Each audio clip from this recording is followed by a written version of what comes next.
Alright, hello everyone. As we move on into game number 2 on Last Refuge, going to go ahead and speed things up into the 8 times speed as we're looking at FoCuS spawning as the yellow orc on the bottom left. Meanwhile, Foggy spawning as the blue night elf on the top right. Things getting underway nicely as we are most likely looking at a Demon Hunter versus Blade Master once more. Game number 1, Foggy just didn't have enough gas in the tank to really go anywhere. And that really was the ending problem. Blade Master now going to go ahead and clear up this Ogre Warrior creep camp. Not going to have any big issues at all as the Blade Master now heads on back. Blade Master going to be picking up or selling some items, now making their way off to the north here, as he does have double healing salves, picks up the gloves of haste, and should be able to do some impressive work. Meanwhile, back at the north, you can see a lone archer with the Ancient of War trying to finish off that creep camp. Demon Hunter should be able to get to level 2. Perhaps should be mana burning that guy. Oh, picks up the sentry wards. Nicely done, as the Blade Master does not want to engage against that Demon Hunter, especially as that Demon Hunter now sitting at level 2 there. All right, let's make our ways back over here. Grunt now looking to perhaps cause a bit of problems, but Demon Hunter does show up to the party and now get some easy shots off onto that poor Grunt once more. Grunt now running back down. What is going to be happening here? The Grunt just taking a little bit of damage. Meanwhile, the Blade Master picked up a Ring of Protection +2 and a Circlet of Nobility. Not quite sure where he got those items from. Perhaps from this particular creep camp here. I think he took out the level 5 Ogre Magi, or I believe it's an Ogre Magi. Well, easy way to check down over here. Yeah, Ogre Magi was the target and was able to finish it off. Meanwhile, let's take a look. Are we going to perhaps use a sentry ward? Oh, there is the sentry ward. And is he spotted right now? Mana burn right there. There's a Dust of Appearance. Archer is there as well. Knows that there is a sentry ward right there. The sentry ward is currently being revealed. Archer now trying to hide off to the north, but perhaps should know better. Oh, Demon Hunter might get stuck. No. Is able to get a mana burn out, and there is that sentry ward, but the sentry ward is gonna stay right there even though Dust of Appearance was used. Mana burn, oh, not used by the Blade Master. Very interesting. The use of that hill right there to head up and then to head back down. Very smart use there. Meanwhile, let's take a look. Demon Hunter still wandering around off over here. Blade Master is right there. Demon Hunter does not really want to venture forth into there. Oh, Blade, I guess he does. Foggy finding himself in a very sticky situation. But if you guys did not know, peons are not, I repeat, peons are not collisionable, or you cannot run into peons while they are harvesting lumber. There was actually a bit of an issue with that back in the day. Had to tell some of my friends who were interning at Blizzard at the time that ghouls were able to harvest lumber past armies. And then when they're able to harvest lumber past armies, they would just run past an entire army and then go straight running into the other side there. All right, anyways, Demon Hunter going to be teleporting away. Oh, a critical strike. Wow, that critical strike nearly took out the Demon Hunter there, but the Demon Hunter able to head back. Foggy dodging a big bullet as the Blade Master now heads off to the north, and the Beast Master now arrives to the party. This time around, Beastmaster does have the Quill Beast as the bestiary is getting set up, but without a Demon Hunter to reinforce and help protect those Quill Beasts from the Grunts, the bestiary Spirit Lodges are going to have little to no problem trying to finish up. All right, let's see. Back over here, Beastmaster going down after the units. Grunts now going into a little bit of a run. Blade Master now in a little bit of a trouble here. Beastmaster going to be turning around as the Tauren Chieftain now arrives at the party. Oh, Blade Master, all he can do is buy something from the shop and hope that it is enough for him. Potion of Healing, Staff of Preservation, saving the unit.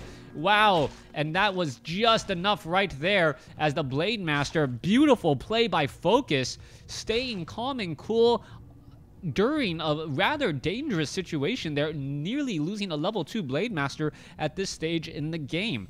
Now back off to the north, Ancients of Wind already getting that Adept training. We are already upgrading the Tree of Eternity. The Ancient of Wind training might be just go straight into Adept training, straight into Mastery training as we get more and more dots. Now the Demon Hunter looking to actually kill some units off here. Level 2, level 1. Tauren Chieftain level 2, level 1 as well.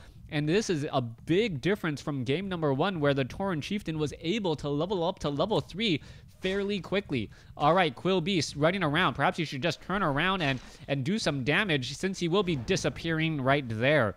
All right. Demon Hunter now looking to back off here. Blade Master trying to fight as well. We're going to be looking at the Beast Master going after this Ogre Warrior, Ogre Magi creep camp, and Ancient of War is going to be absorbing a bit of damage. However, the Orc army has arrived, causing a bit of problem. Blade Master, no, does not get the steal there. Fairy Fire and Ancient of War. Why are you even engaging in this fight? This fight is rather serious, but at the same time, you don't know when the Druids of the Talon are going to be able to start cycloning units. Ensnare goes down on a grunt, taking down a lot of the damage there. Meanwhile, Blade Master is going to have a little bit of problems there as he goes and runs for the hill. Ogre Magi taking more damage as well. Quill Beast taking damage. Everything is just falling apart here as the Tauren Chieftain still not on the board with any experience yet. Demon Hunter may try to go after the remaining units. Beastmaster should end up staying behind and grab a little bit more experience from the remaining units as well. Tome of Strength. How to get stronger in 1 second or less. All you need to do is read the book. There you go. Beastmaster up to 700 hit points as the Druid of the Talon are now starting to, well, will they reach critical mass? That is the $1,000 question at this point. Tauren Chieftain now continuing to make its rounds.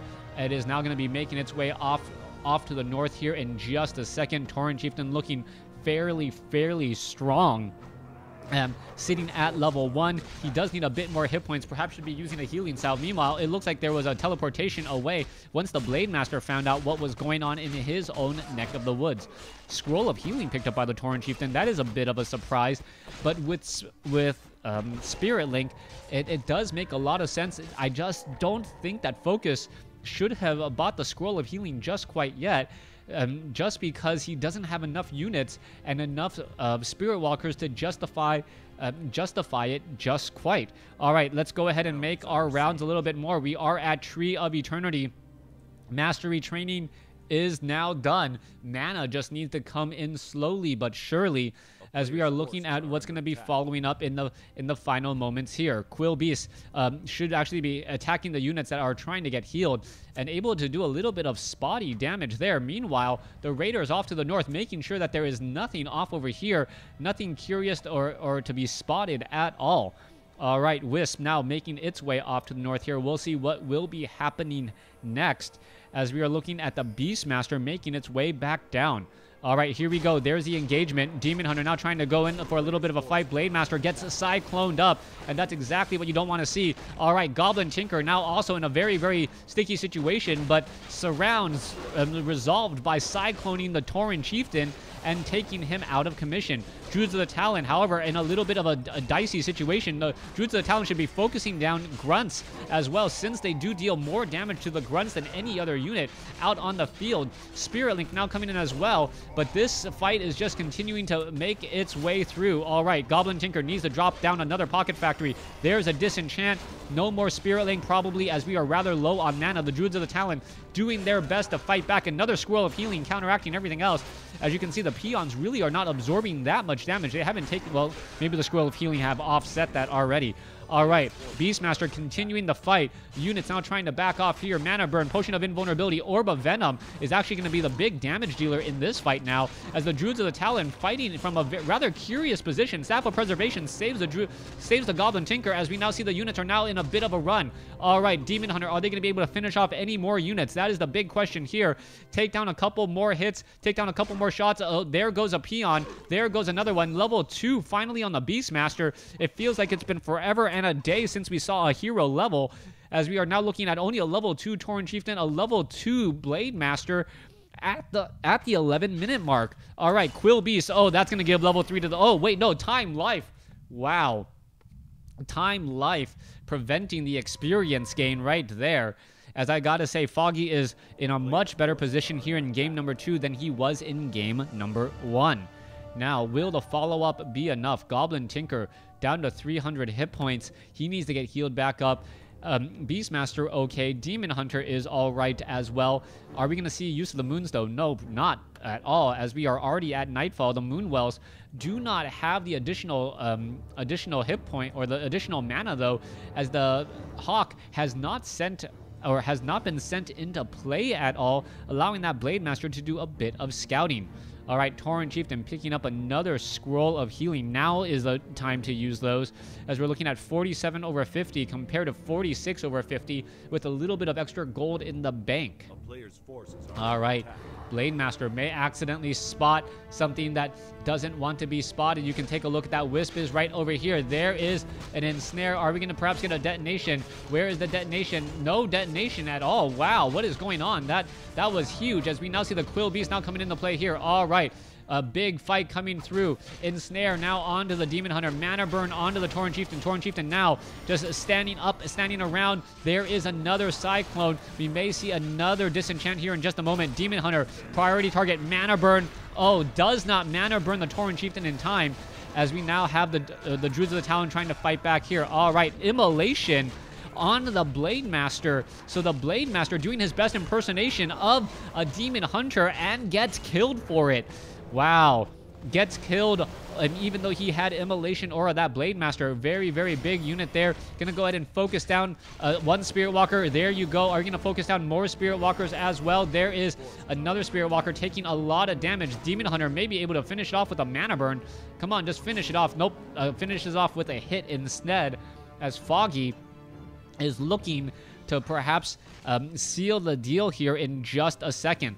Let's take a look at the supply count. Oh, Druid of the Talon, Raider off over here. Raider perhaps rallied to the Blade Master, not realize, hey, the Blade Master is dead. Losing a Raider to that and giving your opponent level 2. That's the last thing you want to see, as we see a 45 army compared to a 40 size army. Raiders now still being added. Next big fight, Tauren Chieftain sitting at level 3. This is going to be a very big fight indeed. It looks like FoCuS is going to be clearing out a rather easy creep camp. He does not want to venture out too far, as we're getting more and more Druids of the Talon back on the field. All right, 45 over 50. Are we going to be getting perhaps some items? Scrolls of healing would be very useful. Potion of invulnerability already on there. So Demon Hunter picking up another scroll of healing. Beastmaster has one as well.